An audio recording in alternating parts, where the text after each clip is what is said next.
Today I'm wearing my traditional clothing. Sometimes we use the word regalia.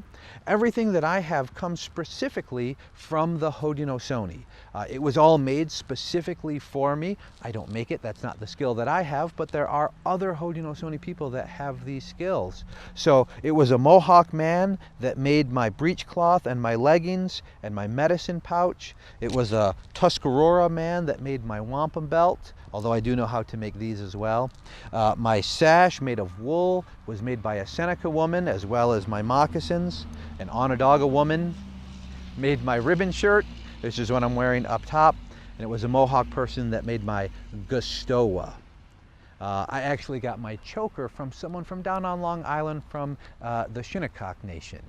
So this is this is made of wampum, those shells that come from the ocean. So something that I traded with another tribe, just as we did hundreds of years ago. But everything that I have was made for me and symbolizes something that is important to the Haudenosaunee. A clan, or our story of creation, which we see on the back of the big turtle.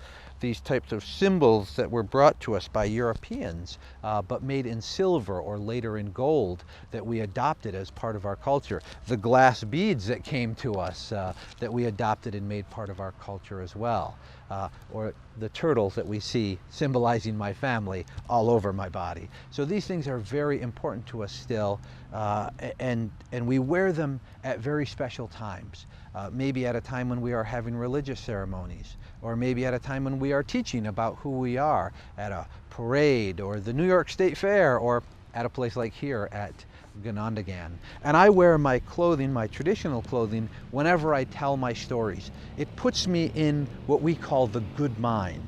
And our teachings from our story of creation, how the whole world got to be here, tells us of one brother that was here first. A woman came first, her daughter came second, and then two boys, twins, came. One of them we call the good mind. And he taught us all of the positive things in the world around us. And he created the beautiful trees and medicine plants and food plants and animals that sustain us and all of the wonderful things in the world around us. But he also taught us about the proper way to act and behave and to interact with the world around us.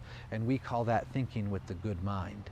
So I wear my traditional clothing because it helps me to think with the good mind, and it puts me in a good frame of mind to get out and tell those stories. And then I can teach about it as well and explain to people a part of our culture that is still important to us, even though we might not use it every single day.